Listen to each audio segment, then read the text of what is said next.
Bueno, ya dieron las 8 en punto de la noche. Vamos a arrancar con este programa como ya todos los martes. Señoras y señores, me da mucha emoción poderlos acompañar otro día más en ginecobstetricia. Hoy tenemos un tema muy importante, muy puntual, muy interesante para mí, cirugía de control de daño en obstetricia. Tenemos una doctora invitada muy especial, estamos de manteles largos. Pero antes de presentarla, me gustaría invitarlos a todos ustedes a que nos sigan en Facebook, La Voz del Residente, Instagram, La Voz del Residente, y ¿qué creen? También estamos en YouTube. Si se pierden de algo, si en alguna ocasión se llegan a perder de algún programa, no se preocupen, al finalizar se va a subir a YouTube. Es muy fácil de suscribirse. Métanse a Medical Legal Center, le dan a suscribir y todos los martes tendrán contenido de valor sobre ginecobstetricia. Entonces, bueno, los invito al Facebook, Instagram y YouTube. Y si fuera poco, si dicen, están en todos lados, pero falta algo, tenemos el Telegram. Suscríbanse al Telegram, les voy a mandar el link, a los que nos están viendo ya en Facebook, les voy a mandar el link, y a los que nos están viendo en Zoom, les voy a mandar el link del Telegram para que se puedan meter y puedan compartir todo lo que pasa en sus sedes. Sabemos que no es lo mismo lo que pasa en Culiacán, que lo que pasa en Guadalajara, que lo que pasa en Monterrey o a lo largo de Latinoamérica. Quiero que sepan que tenemos gente de toda Latinoamérica, entonces es importante que se metan. Les platico la dinámica. Si usted es nuevo en estos programas, la dinámica es la siguiente. Nuestra doctora invitada tendrá 30 minutos para poder dar su plática, su exposición. Al terminar, estará nuestro mentor, Jorge Montalvo, para complementar la charla. De ahí en más, pasamos al público para que haga sus preguntas, o si bien quiere complementar la charla, también la puede hacer a través del chat en Facebook y en Zoom, en el chat o en el icono de preguntas y respuestas. Realmente siempre lo agarramos de ambas partes. Ahora bien, me gustaría dirigirme a los jefes de residentes. Si usted es jefe de residentes y requiere una de las prácticas de Medical Legal Center para capacitar o para adiestramiento en temas médico-legales, no duden en contactarnos y solicitarla sin costo alguno al correo atención.mlc@gmail.com. Atención sin acento, .mlc@gmail.com, y con mucho gusto, damas y caballeros, damos esa plática sin costo en este momento de pandemia. Ahora bien, ahora sí tenemos a la doctora Mireya, a quien tengo el gusto de presentarla. Creo que no habrá escuchado su presentación y me gustaría volverla a presentar. Hoy tenemos a la doctora Mireya Grisel Pacheco Ávila, como ya lo había comentado, residente del 4º año de ginecología y obstetricia en el Hospital de la Mujer de Culiacán, Sinaloa, y es egresada de la Universidad Autónoma de Zacatecas. Hoy también me complace anunciar que tenemos al doctor Jorge Montalvo como mentor, como todos los martes, siempre nos acompaña, incondicional, nuestro doctor mentor. Y le doy paso, le otorgo los micrófonos a la doctora Mireya. Por favor, le paso la batuta, doctora. Si tiene problemas en compartir su pantalla, háganmelo saber para poderla ayudar. ¿Está por ahí?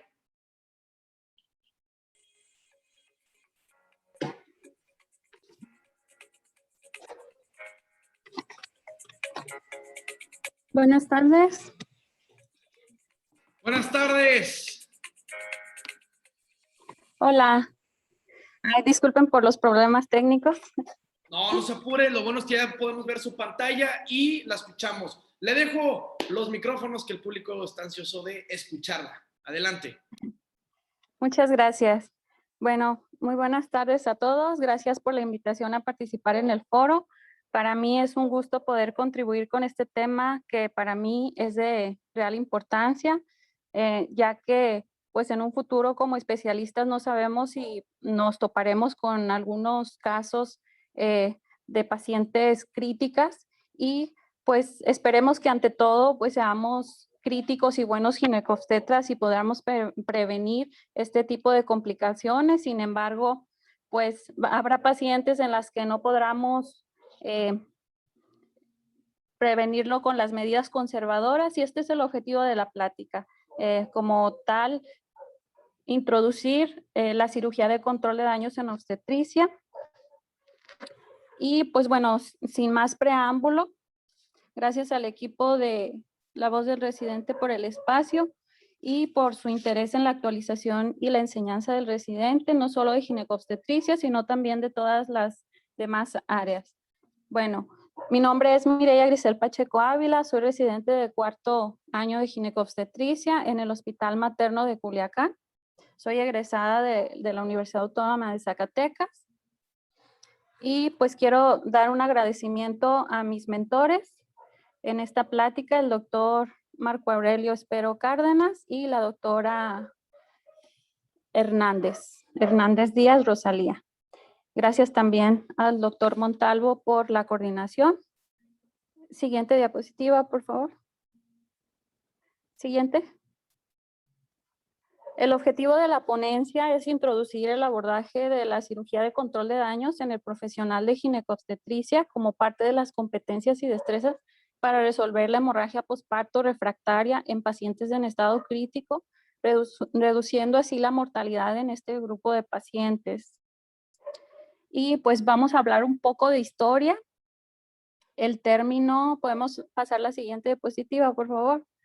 El término fue introducido por el doctor Harlan Stone en 1983, un reconocido traumatólogo que acuñó este término y estas estrategias quirúrgicas a pacientes con trauma severo, donde los pacientes se debían de tratar con procedimientos abreviados cuando se encontraba asociado a coagulopatía, y no fue hasta 1993 cuando Rotondo y colaboradores introdujeron este mismo término y estrategias en pacientes de cirugía general y posteriormente en pacientes ginecobstétricas, observando que había una disminución de la mortalidad de hasta un 50% de las pacientes y una disminución también muy importante de las complicaciones posoperatorias inmediatas.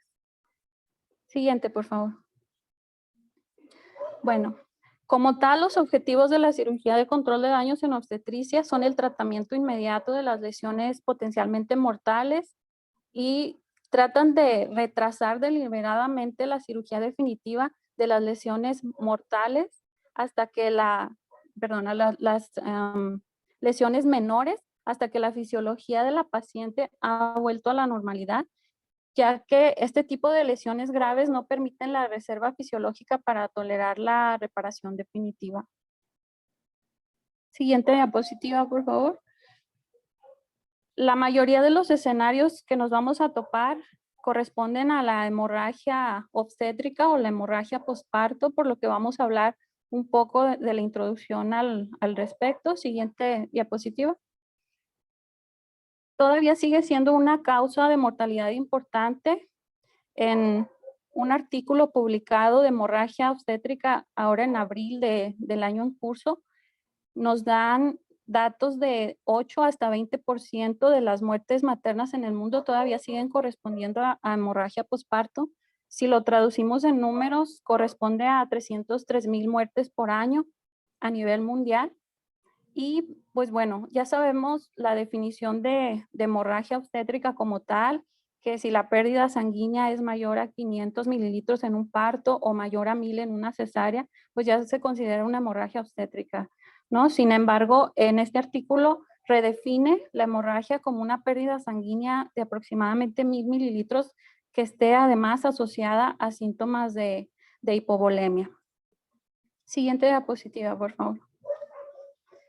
En base a esto lo divide en 3 categorías.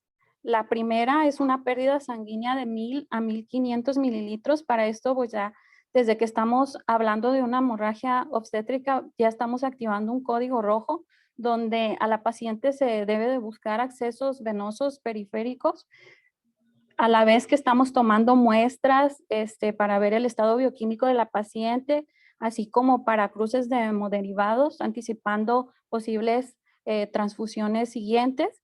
El encargado de la paciente ya debe de estar dando masaje uterino, evaluando las 4T y corrigiendo la causa de la hemorragia, ¿no? También ya se debe de haber iniciado la reanimación hídrica con los fluidos intravenosos y la farmacoterapia en caso de que requiriera uterotónicos si es que la causa es por tono. Y cuando ya la pérdida sanguínea sobrepasa los 1500, ya estamos hablando de una segunda etapa que puede llegar hasta 3000. En este caso, la paciente ya debe estar monitorizada. Es importante hacer gasometrías para estar evaluando el lactato y en lugares donde se tenga el recurso, tromboelastografía y tromboelastometría sería lo ideal para preceder o tratar de diagnosticar a tiempo una coagulopatía. Aquí la transfusión se inicia desde los 1500 de pérdidas sanguíneas y debemos de valorar la inserción de un catéter central.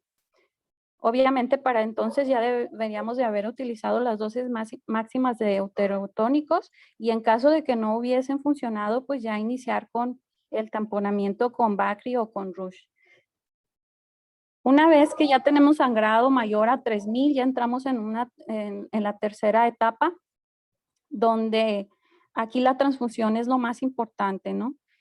Cuando ya estamos hablando de una pérdida tan importante de sangrado, la transfusión ya debería de ser un concentrado eritrocitario más un plasma fresco más un concentrado plaquetario.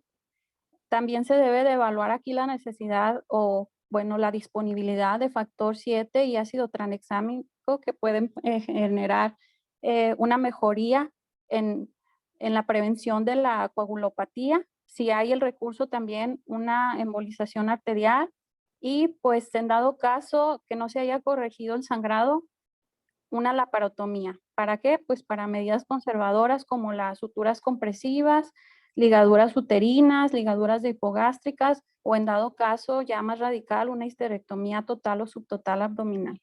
Y aquí es donde empieza nuestras etapas de la cirugía de control de daños en obstetricia.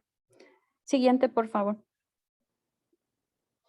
Sabemos que las complicaciones de la hemorragia pues son la anemia severa, la coagulación intravascular diseminada, la falla orgánica múltiple y pues por consiguiente la muerte, ¿no? Esto desencadenado por las complicaciones metabólicas, la hipoperfusión de órganos y la falla orgánica múltiple, que nos va a conllevar todo esto a una coagulopatía irreversible asociado a hipotermia y acidosis metabólica, pues ya constituye la triada letal que es lo que se trata de evitar.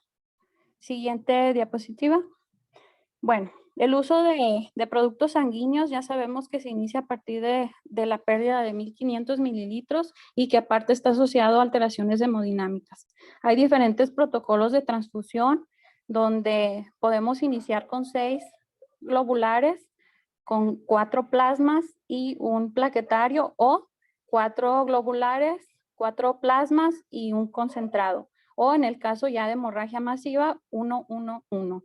La transfusión masiva ya se cataloga como una transfusión de más de 10 unidades de glóbulos rojos en 24 horas o más de 4 en 1 hora.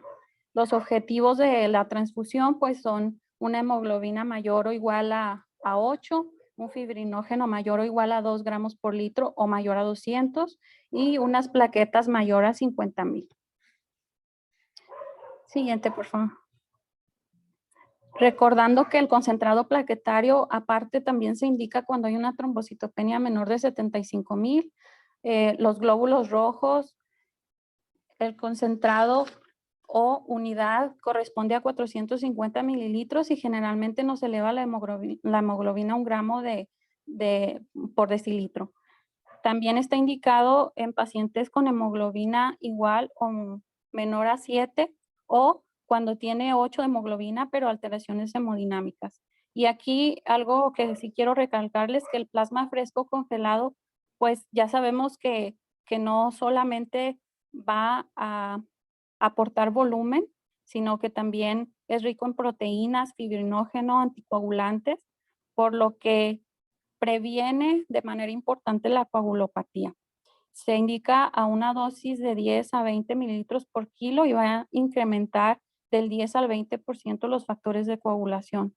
Este también está indicado cuando tenemos prolongación de los tiempos o un INR mayor a 1.5. El crioprecipitado, que pues no se cuenta con él en todos los ámbitos hospitalarios, su componente es el factor 8 y el fibrinógeno. Se infunden bolos y pues está indicado también cuando el fibrinógeno es menor a 2. Siguiente, por favor. Bueno, en la cirugía de control de daños en obstetricia tenemos los diferentes escenarios de hemorragia obstétrica, como son el sangrado persistente por acretismo placentario, la ruptura de hematoma hepático que está asociado a preeclampsia o los embarazos ectópicos abdominales. Y pues aquí es donde mayormente debemos de poner más énfasis porque es donde podemos aplicar este tipo de estrategias quirúrgicas para evitar la mortalidad de la paciente. Siguiente, por favor.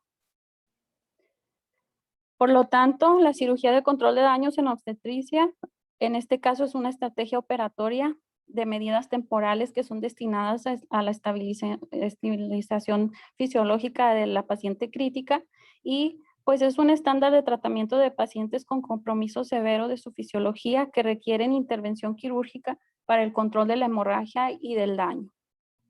Siguiente, por favor. Esta diapositiva, sin lugar a dudas, creo yo que es una de las más importantes, junto con las etapas de la cirugía de control de daños.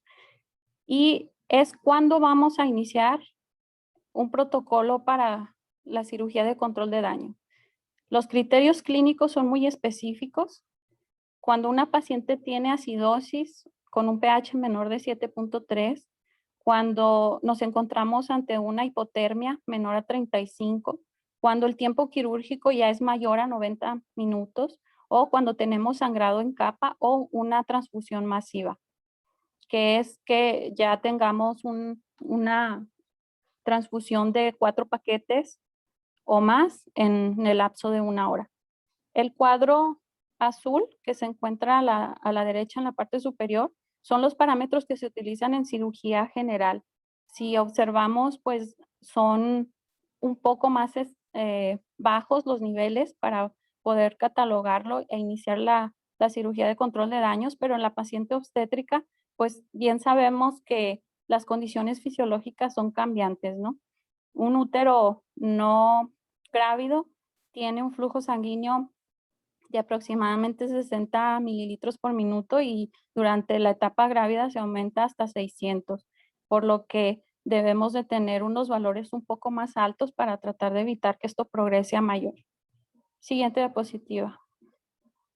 Entonces también está indicada la cirugía de control de daños en hemorragia exsanguinante con pacientes con hipotensión, acidosis y coagulopatía o ante una incapacidad de obtener la hemostasia directa, también en la incapacidad para un cierre primario de la pared sin que tenga demasiada tensión.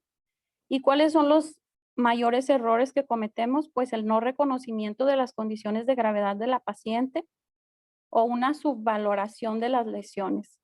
También no considerar las lesiones y los factores críticos del intraoperatorio, como son todos los que mencionamos en la diapositiva previa, que es en lo que debemos de poner énfasis como equipo multidisciplinario cuando estamos en el quirófano.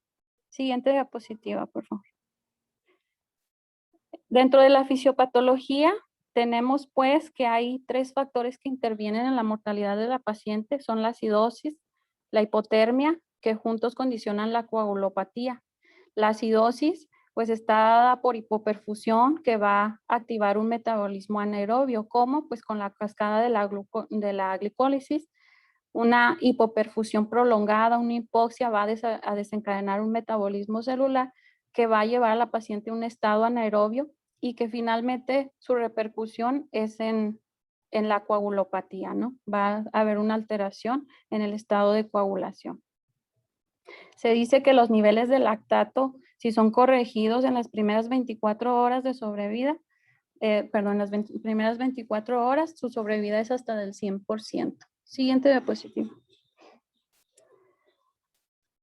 La hipotermia, definida como menos de 35 grados de temperatura central, su causa pues es primero por la redistribución del volumen, dado que esto va a disminuir la termogénesis, va a disminuir la actividad muscular y el metabolismo celular, esto para preservar la oxigenación a órganos importantes. La otra, pues, es la exposición de la cavidad en cirugía, la exposición tanto del peritoneo como de la cavidad abdominopélvica y también la infusión de líquidos intravenosos fríos. Y esto como consecuencia nos va a dar arritmias cardíacas, disminución del gasto cardíaco con un incremento de resistencias vasculares sistémicas y alteraciones de la coagulación. ¿De qué manera? Pues alterando la función enzimática que va a repercutir en los factores de coagulación y también en la función plaquetaria.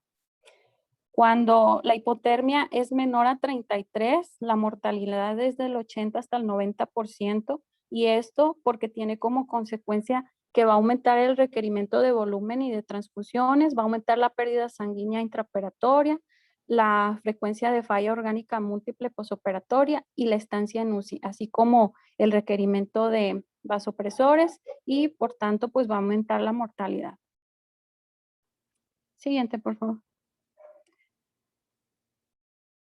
La coagulopatía ya observamos que es un resultado de las dos anteriores, y aquí hay algo muy importante, que al momento de reanimar a la paciente producimos un efecto dilucional tanto de plaquetas como de factores de coagulación, lo que nos va a empeorar el estado de coagulopatía. Esto se puede prevenir hasta en un 10% en las primeras horas si infundimos menor cantidad de líquidos. La hemorragia persistente, la hipotermia, el shock, la acidosis metabólica y la disminución del calcio iónico nos van a perpetuar este estado de coagulopatía, por lo que debemos de evitar la coagulopatía dilucional. La mortalidad de las pacientes por esta causa aumenta hasta un 50% durante las transfusiones masivas. Siguiente, por favor. Entonces, la reanimación, ¿cómo debe de ser administrada para evitar este problema? Bueno, la administración debe de ser con bolos de cristaloide, de preferencia pequeños, de 300 a 500 mililitros. Esto para mejorar los signos y síntomas de la pérdida sanguínea. Debemos de estar al pendiente del índice de choque cada 15 a 30 minutos durante al menos 24 horas para establecer un grado de inestabilidad hemodinámica. También debemos de minimizar la sobrecarga de sodio corporal para evitar el edema, la nasaca, el edema agudo de pulmón, ya que esto también favorece el cierre funcional de la fascia abdominal durante la fase 3, y también la solución salina al 3% es la más adecuada para el cierre de la pared abdominal, ya que si presenta edema a nivel de intraabdominal puede presentar complicaciones durante el cierre temporal, como lo es la evisceración, o que posteriormente no podamos cerrar adecuadamente la cavidad. Siguiente. Entonces, los objetivos de la reanimación son mantener una presión arterial sistólica de entre 80 a 90, una presión arterial media mayor de 65 para mantener una perfusión adecuada en los tejidos, y pues tratar de que sea con la menor cantidad de volúmenes. En caso de que no se consiga adecuadamente, pues podemos hacer uso de aminas o de hemoderivados en su caso. Siguiente, por favor. Esta es otra de las diapositivas más importantes.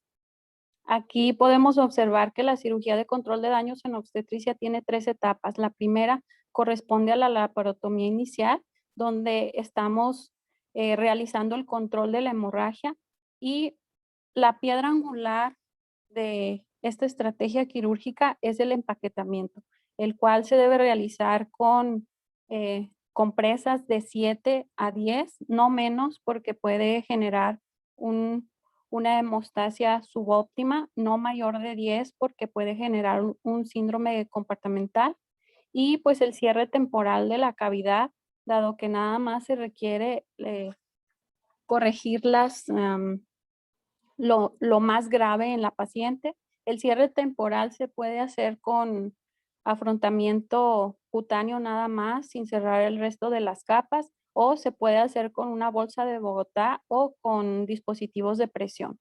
Y esto depende de las características de la paciente y de con lo que se cuente en el hospital.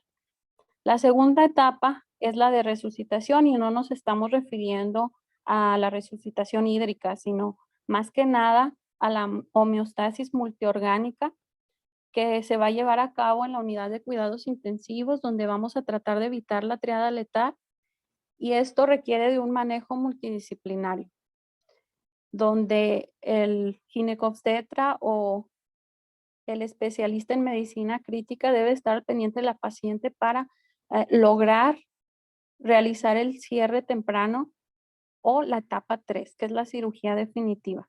Es el retiro del empaquetamiento y a la vez es el tratamiento o cierre definitivo de la paciente.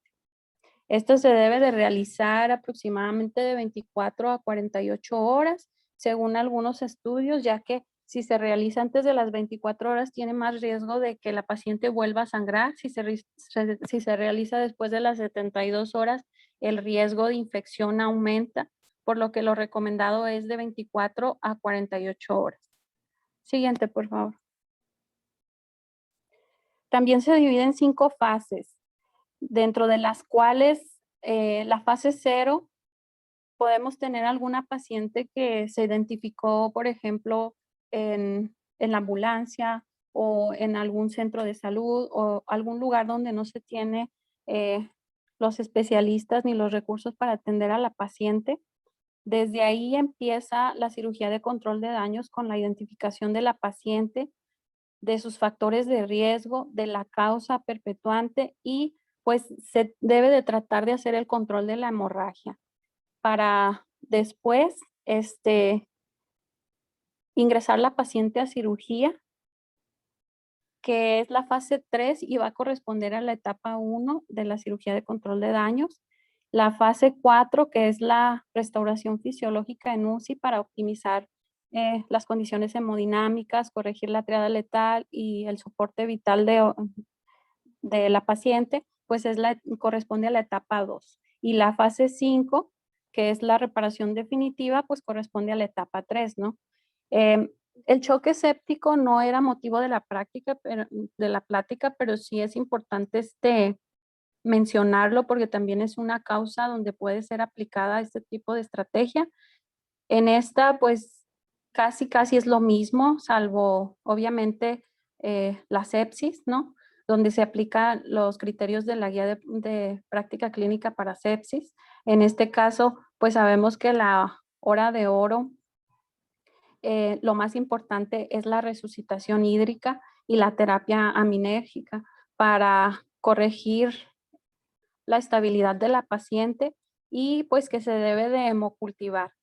A la vez que vamos a iniciar posteriormente los antibióticos empíricos de acuerdo a lo que estamos sospechando, identificar el origen, realizar una descontaminación y control de la fuente de la sepsis y si la paciente amerita, pues pasarla a cirugía para extracción del problema, ¿no? De bridaje o para evacuación de las colecciones. En este caso, pues vamos igual, son las mismas fases, las mismas etapas. Y en UCI, que es la etapa 2, aquí nada más el cambio es que cuando ya tengamos un cultivo, podamos desescalar el antibiótico de la paciente o dar un tratamiento antibiótico específico de acuerdo al microorganismo aislado. Ya todo lo demás, pues, se realiza de igual manera, ¿no? Siguiente, por favor. Hay consideraciones especiales que debemos de realizar en este tipo de pacientes. Los fibrinolíticos, como el ácido tranexámico, hay un estudio de Woman que dice que si se administra de forma temprana en las primeras 3 horas, a la paciente le reduce 1/3 de la mortalidad. Y pues, ¿cómo se infunde este antifibrinolítico? Lo indicado sería 1 gramo en el primer minuto y luego 1 gramo cada 8 horas. Siguiente, por favor. Asimismo, la profilaxis antibiótica en este tipo de pacientes es importante porque son maniobras invasivas y por el empaquetamiento. Hay diferentes tipos de esquemas, esto ya va a depender del hospital y pues esto sería hasta desempacar, incluso se puede continuar hasta el egreso de la paciente. Siguiente, por favor. Y bueno, hay dos estudios que han incluido la puntuación Apache-2 para eh, determinar la mortalidad de las pacientes y ambos tienen similitudes donde concluyen que más de 13 puntos son predictores de mortalidad para dichas pacientes. Sin embargo, pues eh, no se puede aplicar todavía a una paciente obstétrica, dado que pues tiene condiciones muy diferentes, por lo que de momento pues no se ha generalizado. Probablemente con mayores estudios sí sea una herramienta básica y que nos pueda orientar un poco más para perfeccionar todo este tipo de protocolos. Siguiente, por favor. Y pues, ¿cuáles son las complicaciones de la cirugía de control de daños? Hay varias, como hablábamos del síndrome comportamental, hablábamos de la infección del sitio quirúrgico, corresponde básicamente al 28%, las colecciones intraabdominales al 20%, la evisceración un 10%. Estas tres son las que más se presentan. También puede haber lesión a nivel intestinal, generación de fístulas, entre otros, ¿verdad? Pero estas tres son las que debemos de tener un poco más de cuidado y pues se pueden prevenir, como ya lo habíamos estado mencionando, ¿no? Con la disminución de las cargas de sodio y con la aplicación de antibióticos. Siguiente, por favor. Siguiente. Como conclusiones y lo que sí me gustaría que se quedara un poquito más de la plática sería estandarizar el uso de la cirugía de control de daños en obstetricia. Recordarles que la reanimación hídrica debe de ser con bolos pequeños de 300 a 500 mililitros, evitar la sobrecarga de sodio y la coagulopatía dilucional. Asimismo, reconocer de manera oportuna la hemorragia obstétrica con una transfusión masiva cuando ya estamos hablando de una pérdida sanguínea del menos 50% del volumen o cuando ya estemos transfundiendo de 3 a 4 unidades de glóbulos rojos en un lapso de 1 hora.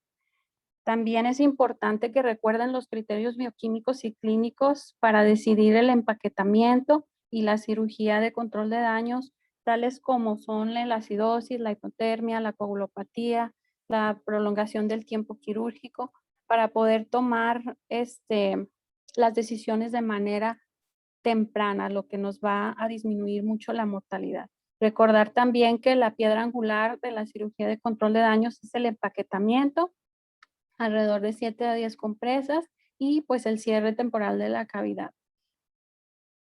También tomar una decisión oportuna de desempaquetar de aproximadamente 24 a 48 horas, que son los estudios que mejor respuesta han tenido, y pues no olvidar la profilaxis antibiótica. Y pues creo que de mi parte sería todo.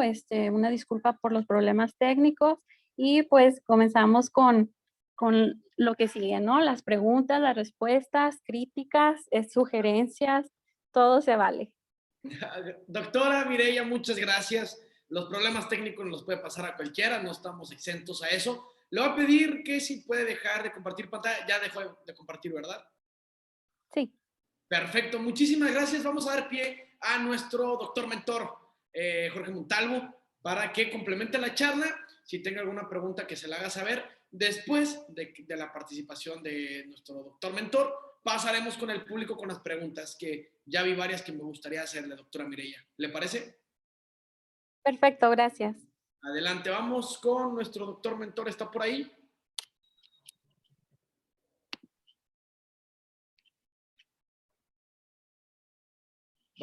Vamos a ver si está el doctor Jorge Montalvo.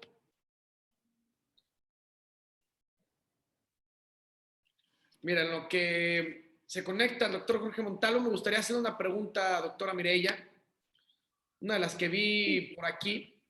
Le pregunta Julio Villeda: buenas noches, excelente presentación. ¿Por qué 10 compresa? Así pregunta.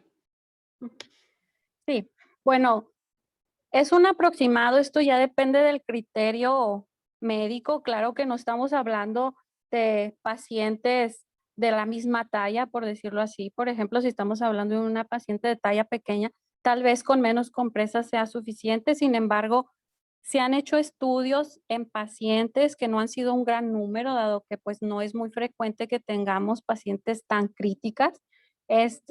Pero sí, o sea, si ponemos 10 compresas, sería lo que nos podría contener el sangrado, y después de 10 compresas se ha visto que se asocia a síndrome compartimental, por lo que no es recomendado. Sin embargo, si estamos viendo que no ha generado la hemostasia adecuada, pues tal vez sí podríamos superar las 10 compresas como tal, ¿no? Pero ya es criterio médico, esa es la causa. Bueno, la razón. Después pregunta Fidel Lagunes, en caso de presentar la paciente síndrome de HELP, ¿cuál sería la conducta adecuada a seguir para restaurar el volumen sanguíneo de la paciente? ¿De inicio cristaloides o sangre total? Pues si estamos hablando de una paciente con síndrome de HELP que por obvias razones debería de tener trombocitopenia, me imagino, ¿sí? Lo ideal sería que también que empezáramos con los hemoderivados, ¿no?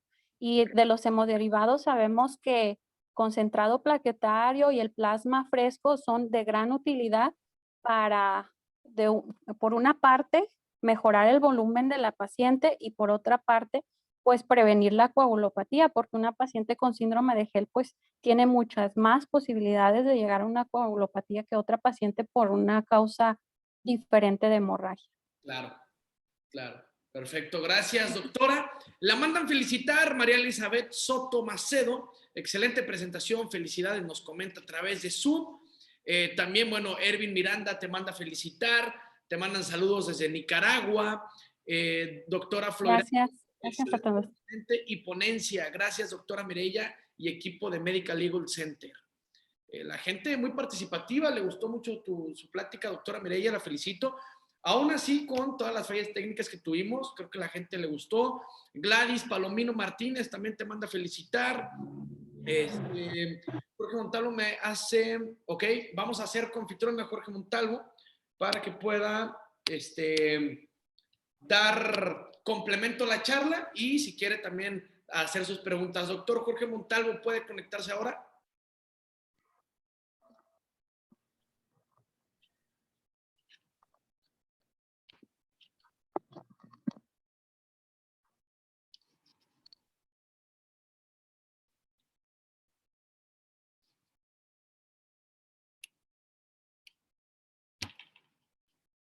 A ver.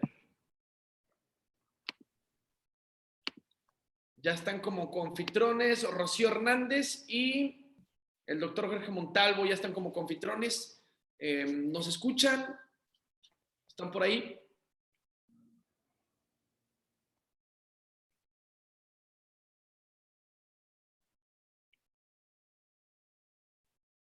Bueno, vamos a dar pie a los comentarios. Siguen felicitando, excelente charla, doctora, breve, claro y conciso, pone Manuel Fernando Coli Oropesa. ¿Cómo se sintió, doctora? Me gustaría preguntarle. Gracias, pues creo que me agarró desprevenido todo esto, porque esa presentación era una previa que tenía bastantes errores, mucha pena. Pero bueno, o sea, aquí lo importante es que creo yo que se dio la idea principal. Espero yo que les haya quedado algo de esto, dado que, como les comentaba, pues no estamos exentos de que tengamos una paciente con este tipo de gravedad, que pues no siempre vamos a tener el equipo de medicina crítica a la mano, y pues vamos a ser especialistas que vamos a tener en nuestras manos la vida de esas pacientes, y que somos nosotros quienes vamos a poder cambiar esta mortalidad, disminuirla. Entonces debemos de tener pues las mejores herramientas, las mejores armas para actuar ante estas situaciones, y pues qué mejor que ya no enfocarnos solamente en medidas pequeñas, ¿no? En medidas conservadoras, sino también ser capaces de solucionar en una paciente con tal estado crítico, dado que pues sabemos que la medicina va cambiando y que todo esto es pues para bien. A mí me parece muy, muy interesante tema y que pues debería de estar incluido en el currículum de todos para que pues no sea la de malas, ¿verdad? Estando en el servicio, pues poder ser capaces de solucionar. Perfecto, muchísimas gracias, ¿no? De verdad fue una plática muy amena, yo la encontré muy enriquecedor. Vamos a dar con el doctor Jorge Montalvo, quien creo que ya puede participar, está por ahí, doctor Jorge.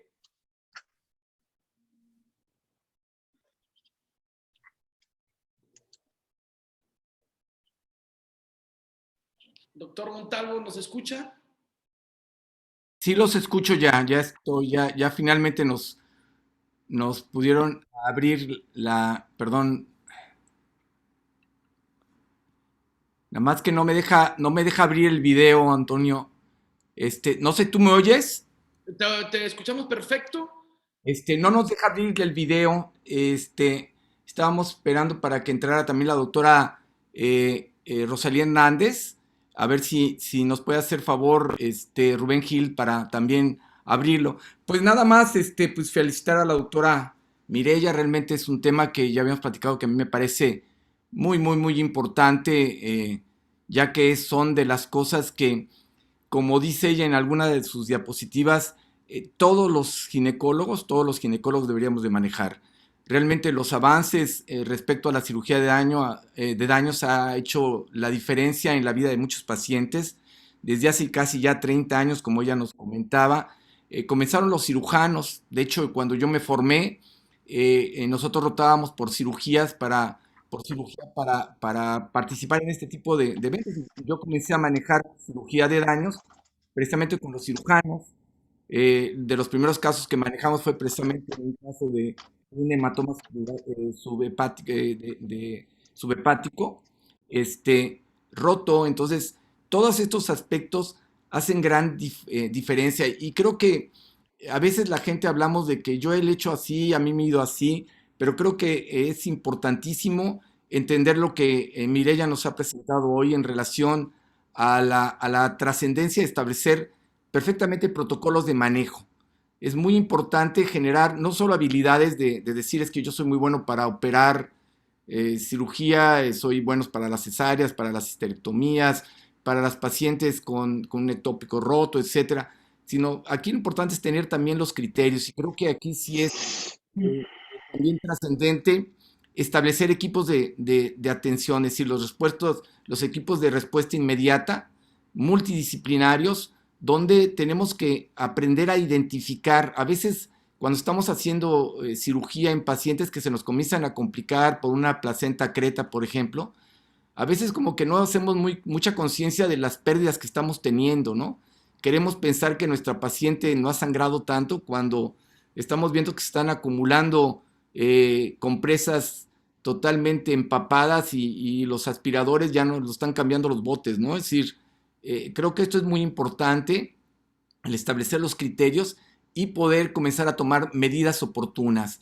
Ella hablaba de algunos de los elementos que son torales para esto, ¿no? Es decir, comenzar a identificar elementos, tenemos que cambiar inclusive mentalidades, ¿no? Antes era de que está sangrando, métele todo lo que le puedas meter porque la paciente está hipotensa, está comenzando a ser hipotérmica, a lo mejor ya comienza a tener datos de acidosis, cuando ahora los criterios han cambiado muchísimo, ¿no? Es decir, ya el hablar de, por ejemplo, de hipotensiones permisivas, con resucitación hemostática adecuada, obviamente acompañados de una buena cirugía de control de daños. A mí me enseñó un maestro de mis maestros cuando me estaba yo formando, precisamente un cirujano, ni siquiera un gineco, cuando rotábamos por cirugía para todas estas cosas, manejo de intestino, etcétera. Él nos decía algo que nunca se me olvidó y que dentro de mi práctica médica ha sido muy importante. Él decía, más vale curar en dos que matar en uno. Y esto es muy aplicable a la cirugía de control de daños. Es decir, tenemos que entender que a veces el objetivo principal de la cirugía que estamos haciendo no era lo que estamos, por lo que entramos en esa paciente, sino conservar y preservar la vida de esa paciente, tratar de recuperar las condiciones, controlar la hemorragia y permitir en lo posible que esa paciente restaure su fisiología normal, pues en un tiempo adecuado para posteriormente, entonces sí, ver cómo resolvemos todo lo demás. El empaquetamiento, como dice Mireya, es importantísimo, hay que aprender a hacerlo, no es nada más, es decir, la paciente obstétrica es muy noble, por los mismos cambios del embarazo nos permite un montón de cosas, pero si no la identificamos, nos gana, y si nos gana, vamos a dejar a una familia sin su mamá o sin su esposa, en fin. Entonces, creo que es muy importante todo esto, creo que son de los temas que creo que todos deberíamos de manejar en forma muy, muy, muy importante, tener conocimiento que realmente en las diferentes rotaciones, en las currículas de los diferentes servicios de ginecobstetricia de todas partes, hubiese gentes que se estuviesen entrenando constantemente y hacer, simulacros, porque esto es muy importante, como es un trabajo de grupo, es un trabajo de equipo, saber qué va a hacer quién, cuándo, cómo, para que realmente las cosas se hagan en orden y realmente trabaje lo que se tenga que trabajar el que mejor lo haga, ¿sí? Aquí hay que dejar a un lado ciertas vanidades o ciertas situaciones de que yo soy muy bueno y dejarse ayudar, porque eso es lo que permite que se establezcan los buenos criterios y los buenos cirujanos, los buenos médicos, ¿no? Entonces, la verdad que muchas felicidades, doctora Mireya, me encantó. No sé si puedan también a la doctora Rosalía Hernández y al doctor Esperó, si me hacen favor, de... De hecho, están como coanfitriones, deberían de poder sin problema compartir. Rosalía, no sé si nos oyes. Sí, sí lo escucho, doctor. Buenas noches.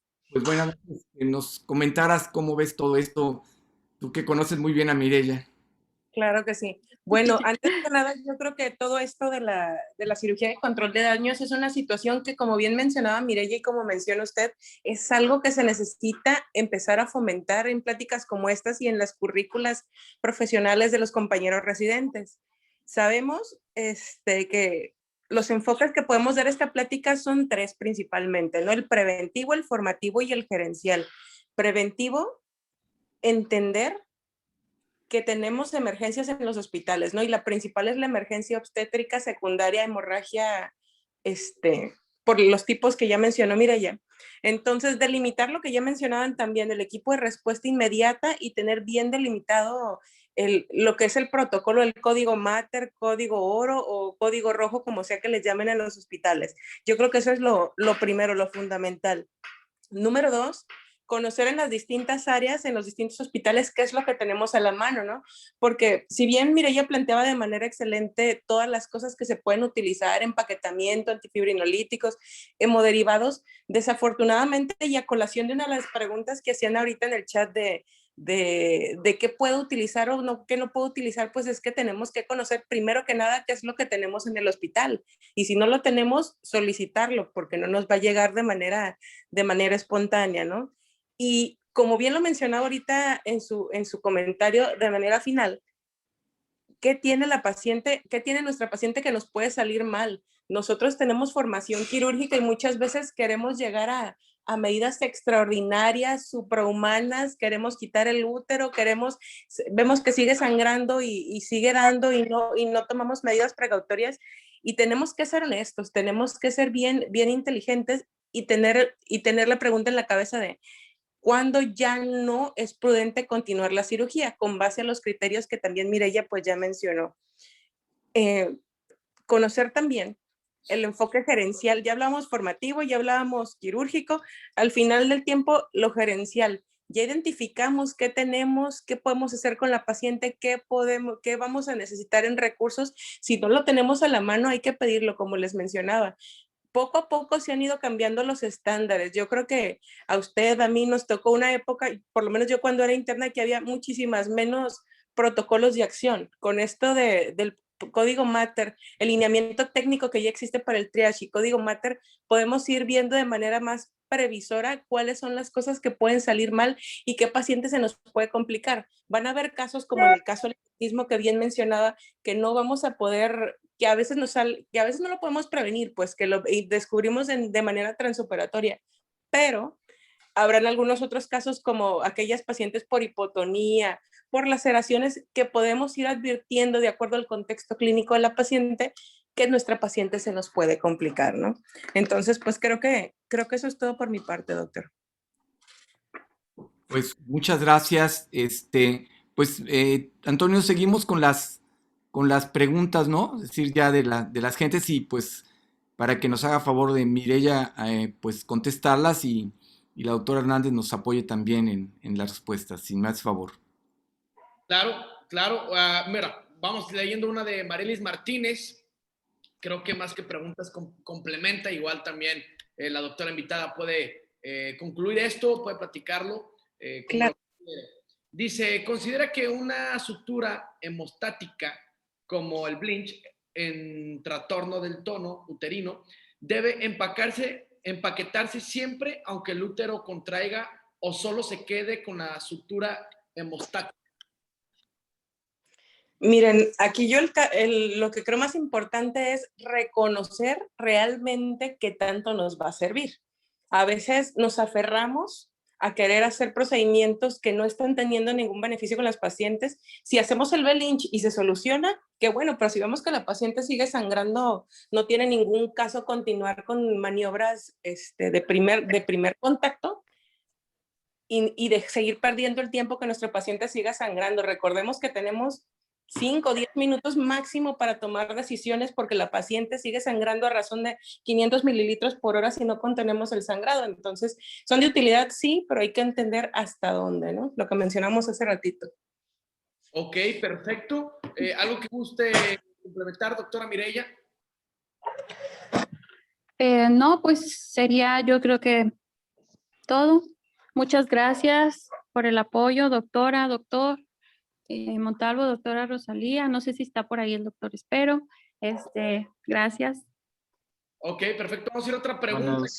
Buenas noches. ¿Me escuchan? Sí, lo Sí, escuchamos. doctor. Buenas noches. Muchas noches, felicidades, Mireya, por tu ponencia.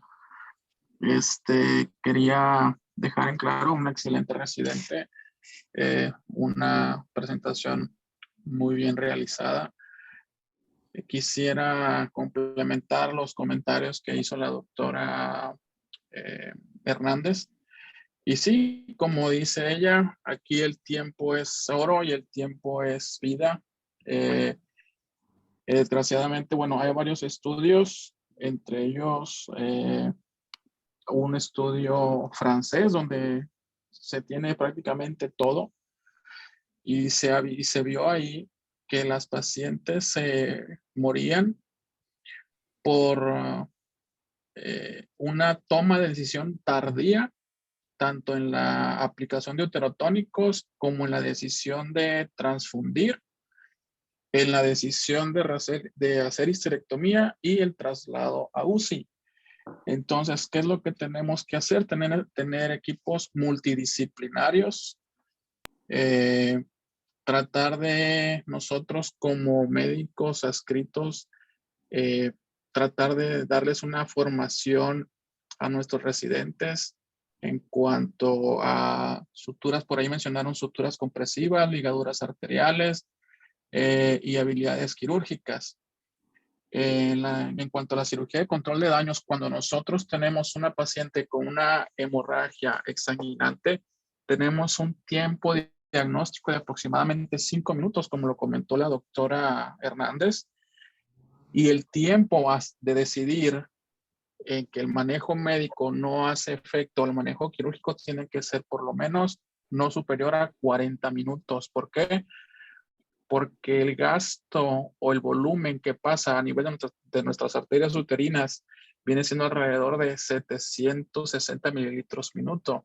Y esto nos va a causar una coagulopatía por consumo. Ahora, ¿qué tenemos que hacer? Una resucitación de control de daños. Una resucitación hemostática, como lo mencionó la doctora, con limitación del aporte de cristaloides. Si nosotros infundimos cristaloides, lo que vamos a hacer es, aparte de la hemorragia, vamos a barrer factores de coagulación, vamos a hacer que nuestro paciente caiga más rápido en una coagulopatía y por eso tenemos que limitar el aporte de cristaloides, como lo mencionó la doctora, un bolo de 300, un bolo de 500 mililitros de cristaloides para tomar la decisión de empezar a transfundir a nuestro paciente. En sala tenemos varios factores. podemos usar lo que se llama el índice de choque, que es tan sencillo como sacar nuestra frecuencia cardíaca entre la presión arterial sistólica. Si es mayor a 9, a 0.9, ya es anormal. Y si es mayor a 1.3, nuestro paciente va a ser candidato a un protocolo de transfusión masiva. Tenemos gasometrías y de acuerdo al déficit de base, también nos podemos guiar. Un déficit de base de 2 nos indica que nuestro paciente en ese momento no es candidato a una transfusión. Un déficit de base de 2 a 6, hay que considerar iniciar protocolo de transfusión. Pero un déficit de base superior a 10, ahí tenemos que iniciar un protocolo de transfusión masiva junto con un lactato mayor a 2. Mencionó también la doctora los casos de sepsis que también son candidatos a cirugía de reanimación de daños. ¿Por qué? Porque son tejidos muy friables, son tejidos que sangran muy fácilmente y tenemos que tomar también las decisiones en minutos. Entonces, toda paciente debemos de tomar la decisión rápidamente de hacer histerectomía y tratar de empaquetarlas. Mencionaron por ahí un número entre 7 y 10 compresas. Por ahí hay unos artículos colombianos que te mencionan que son 7 compresas, 10 compresas. No está todavía bien establecido cuánto es el número total, pero las compresas que debemos de colocar deben de ser lo suficientemente colocadas para ejercer una presión sobre los vasos y hacer hemostasia. Nuestras incisiones deben de ser unas incisiones amplias. No podemos trabajar sobre espacios limitados porque aumentamos el riesgo de daño a vasos, daño a vejiga, daño a intestino. Entonces nuestras incisiones tienen que ser incisiones amplias, empaquetar al paciente, un cierre primario. Podemos usar bolsas de Bogotá o sistemas VAC en lo que nuestro paciente se estabiliza por un lapso de 48 a lo mucho 72 horas cubierto con antibiótico y posteriormente cuando nuestro paciente esté estable pasar a sala nuevamente y desempaquetar mientras las condiciones sean las aceptables. Este es mi comentario. No sé si tengan alguna duda o alguna pregunta, pero mi felicitación para la doctora por su ponencia. Muchas gracias. Me gustaría pasar, ya dado el tiempo, a las conclusiones, partiendo primero de nuestro mentor, después iríamos con nuestra doctora Rocío Hernández, terminamos contigo y bueno, y concluimos ya con nuestra invitada de lujo, nuestra invitada estrella, doctora Mireya. ¿Les parece?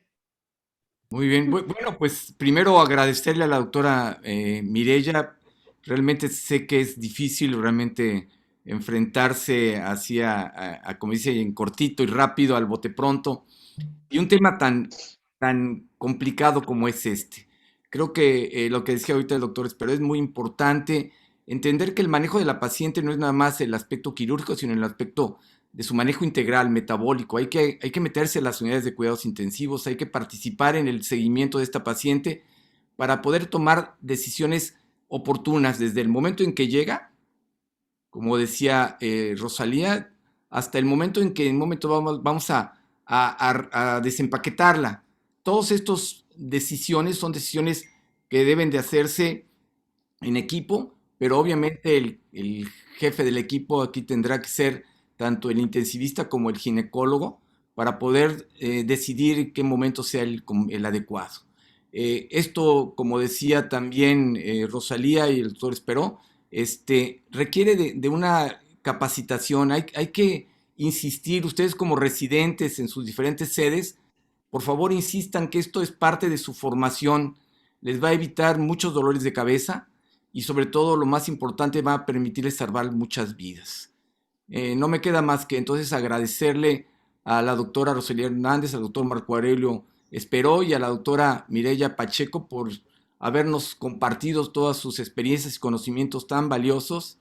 Quiero decirles nada más para terminar, ahorita que decía el doctor Esperó de las experiencias en Colombia. En agosto tendremos a la doctora Rosalía Hernández haciendo pareja con la doctora María Fernández Escobar, que es una experta en este tema a nivel internacional. Ella es colombiana y que en el primer foro internacional de controversias en obstetricia van a estar platicando esto, ya los invitaremos con tiempo. Y pues nada más, nuevamente agradecerles a todos y recordarles a los residentes, anímense, este es su foro, vénganos a platicar las inquietudes que tengan, vénganos a contar sus experiencias, háblenos de sus necesidades en todos aspectos, porque seguramente en otras partes, en otras latitudes, van a compartirlas también y nos podremos de manera conjunta establecer consensos y ayudarnos unos a otros. Muchas gracias. Muchas gracias a todos. Gracias por las intervenciones, enriquecieron mucho el tema. Gracias, doctora Rosalía, doctor Espero, doctor Montalvo, gracias por el concepto en que me tienen. Y pues bueno, espero que les haya servido la plática. Cuando se suba el link, voy a subir la presentación final, ya sin errores. Bueno, y muchísimas gracias a todos. Gracias por participar. Muchas gracias. Me gustaría conclusiones por parte de Rocío Hernández para concluir. Sí, para culminar, yo creo que todo esto, enriqueciendo un poquito más, invitar a los compañeros residentes, obviamente, como dice el doctor, soliciten su atención por las unidades de medicina crítica que existen en nuestro país. Por lo menos hay 3, 4 muy grandes que les pueden admitir. Número 2, México y otros países, revisar el lineamiento técnico para la formación de equipos de respuesta inmediata y código Mater. Se puede aplicar desde el centro de salud en el campo hasta hospitales de tercer nivel. Es un recurso que salva vidas. Y número 3, y más importante, sean honestos, valoren realmente el sangrado de sus pacientes. Si ven que su paciente ya está sangrando más de 1500, tomen decisiones. Y número 4, y yo creo que final, pacientes que les sangran, por favor, coloquen drenajes, no les quita, no dejan de ser guapos, no se les cae el cabello, coloquen drenajes porque es la única manera de saber si su paciente resangró o no resangró. Eso es todo. Muchísimas gracias. El doctor. Pero. Adelante, concluimos. No, yo creo que ya salió. Okay. Bueno, pues nada más agradecer, Antonio. Muchas gracias por todo. Perfecto, pues concluimos esta gran sesión, muy participativa, de verdad muy enriquecedora, de mucho valor. Y me gustaría despedirme, no sin antes invitarlos al Facebook, La Voz del Residente, Instagram, La Voz del Residente. Así de fácil nos puedes encontrar. Y ahora bien, si tú eres jefe de residentes y requiere una de las pláticas de Medical Legal Center para capacitar o para adiestramiento en temas médico-legales, no duden en contactarnos y solicitarla sin costo al correo atención.mlc@gmail.com. Atención sin acento, .mlc@gmail.com. Y con mucho gusto, damas y caballeros, damos esta plática sin costo en este momento de pandemia. Yo soy Antonio Vázquez, me despido, no sin antes recordarles que compartir es aprender todos juntos. Nos vemos el próximo martes. Saludos. Gracias. Gracias, buenas noches. Buenas noches. Gracias.